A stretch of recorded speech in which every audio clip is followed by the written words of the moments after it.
Hey everybody, this is Dave, D&E Performance, and today we were working on custom spark plugs, because I use these ICT billet coil pack brackets, and what happens is it shortens up these two right here, last two coil packs, and you cannot get the stock plug wire on there.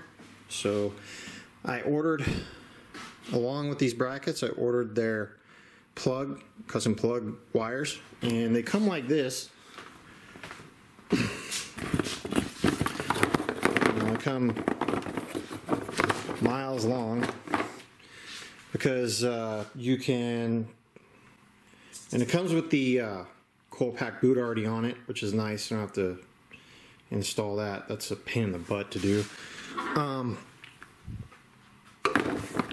But they come like that because you can mount these brackets anywhere on the frame. Well, I didn't have much room to do it along the frame rail there.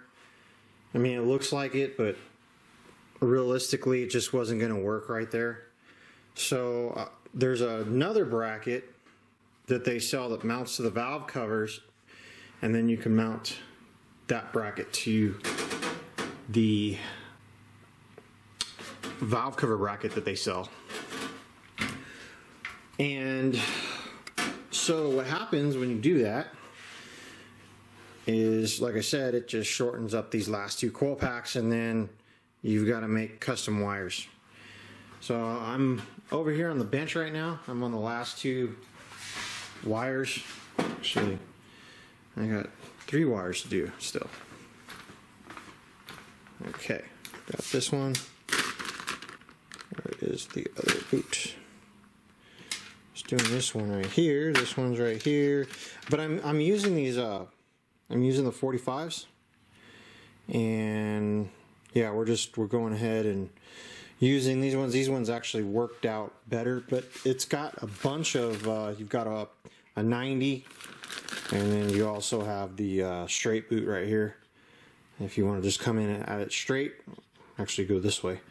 But yeah, so I'm going to go ahead and do a quick, not a quick, I don't know if it'll be quick or not, but do a video on putting these boots on here, because you know these things are a pain in the ass. Okay guys, so I've got the spark plug boot hooked onto the coil pack, and then the coil pack boot hooked onto the coil pack. We're going to take the spark plug boot and put it over the spark plug, and then just kind of angle it however you want to angle it, and then we're just going to take a measurement from there and then cut. Like I said, make it longer so you have a little bit to work with. Don't cut it short. If you cut it short, you're going to lose a wire.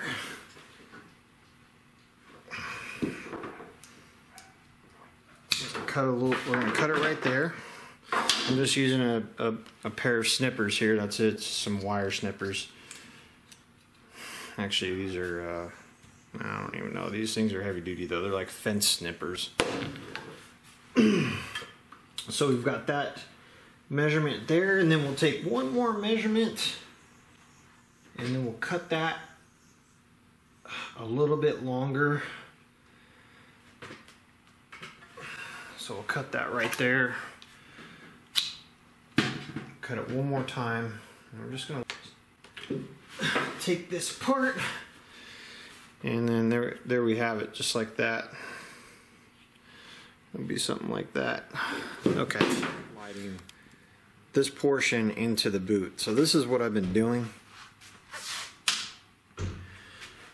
I'm just kind of getting the boot a little bit warm in there, and just take a lighter and, you know, just get the boot a little bit warm so it'll stretch a little bit here. We don't need to catch the thing on fire. We don't need to sit there for hours on end, and just kind of work the boot a little bit. And then grab yourself a if I can find it. Where is my flathead screwdriver? Okay. Grab yourself a good flathead screwdriver and some petroleum jelly, and we're just dipping in here. I'm going to take a little bit of petroleum jelly here, and we're just going to try to stick as much as we can in the hole or on top of the hole for right now.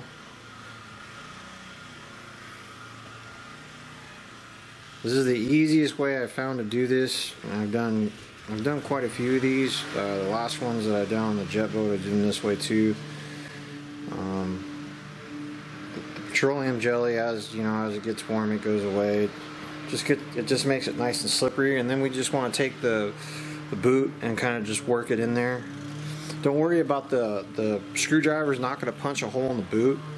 It's just not going to happen. The petroleum jelly kind of prevents that from happening, but we just kind of want to stretch the boot out, get the petroleum jelly as far as we can into the boot.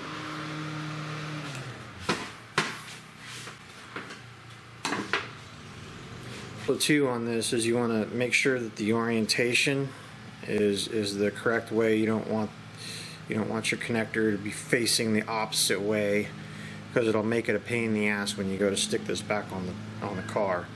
But like I said, just a little bit of petroleum jelly, and then you've got, I don't know if you can tell, look at this, but we've got this end right here. So if the camera can focus in on this end right here, and then this end right here. The big end is a spark plug end. This should be the wire end right here.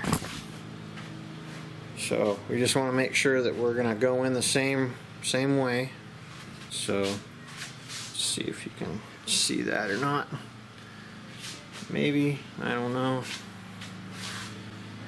Yeah, we're just gonna go in just like that. So we're gonna try to push this on by hand as much as we can.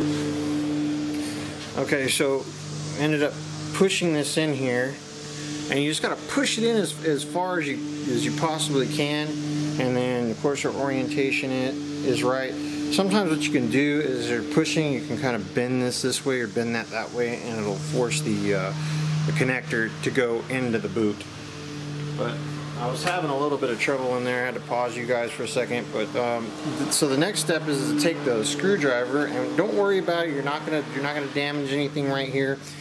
And you just want to, when you crimp this together, you're gonna get like a little bit of like a beveled edge here, I can say, and you're just gonna push it in as far as you possibly can, actually all the way to the end. And then what we can do is make sure that just look down inside there and make sure that we're all lined up. And then take a spark plug, just a regular old spark plug, and then check your, you want to make sure you check your work, make sure it's snapping in. And then as you pull it out, you're going to get some of this petroleum jelly. So just go ahead and wipe it off, and just try to get as much as the jelly out of the boot as you possibly can. But we're just checking to make sure that we can feel that snap in there. And then that's pretty much it on that.